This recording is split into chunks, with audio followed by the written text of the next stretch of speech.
ഈ തോതിൽ പോവുകയാണെങ്കിൽ സാധനങ്ങൾ എങ്ങനെ ഉണ്ടാക്കാൻ പാടില്ല എന്ന് പറഞ്ഞ് ഞാനൊരു സീരീസ് ഇറക്കേണ്ടി വരും. കാരണം ഇപ്രാവശ്യം നമ്മൾ ഉണ്ടാക്കാൻ ശ്രമിച്ചത് കാരമൽ പുഡിംഗ് ആണ് ഗൈസ്.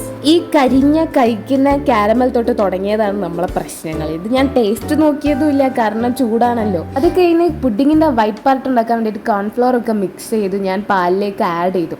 അതിനുശേഷം കുറേ വാനില എസൻസും എടുത്തൊഴിച്ചു, എന്തിനാണെന്നൊന്നും അറിയില്ല. പക്ഷെ എന്നിട്ട് നമ്മൾ നല്ലോണം മിക്സ് ചെയ്ത് കൊടുത്തു. അത് കഴിഞ്ഞ് കുറച്ച് പഞ്ചസാര ഇട്ട് കൊടുത്തു. എന്തുകൊണ്ട് പഞ്ചസാര കുറച്ചൊന്നും ചോദിക്കരുത്. അത് കഴിഞ്ഞ് നമ്മൾ ഈ സാധനം ബൗളിലേക്ക് മാറ്റി. എന്നിട്ട് ഇത് അവനിൽ വെക്കേണ്ടതിനോ അല്ലെങ്കിൽ ആവിയിലിട്ട് പുഴുങ്ങിയെടുക്കേണ്ടതിനോ പകരം ഞാൻ എന്താ ചെയ്തതെന്ന് അറിയാം, ഞാനത് ഫ്രിഡ്ജിൽ കൊണ്ടുപോയി കയറ്റി വെച്ചു. ഇപ്പം കണ്ടോ, ഞാനത് മറയ്ക്കാൻ നോക്കുമ്പം അത് ഫുള്ള് സൈഡിൽ കൂടെ ലീക്ക് ചെയ്യുന്നുണ്ട്. അത് സെറ്റായില്ല. അത് മമ്മ എന്നെ സഹായിക്കാൻ നോക്കി, പക്ഷെ ഒന്നും പറ്റുന്നില്ല. അവസാനം ഫോർക്ക് വെച്ച് നമ്മളത് പൊക്കിയെടുത്തതിന് ശേഷം ഞാനത് എൻ്റെ അനിയനെ ടേസ്റ്റ് ചെയ്യാൻ കൊടുത്തു. എന്തിനു സപ്പോർട്ട് ചെയ്യുന്ന എൻ്റെ അനിയൻ്റെ മുഖം കണ്ടോ ഗൈസ്, ഇതാണ് അവസ്ഥ.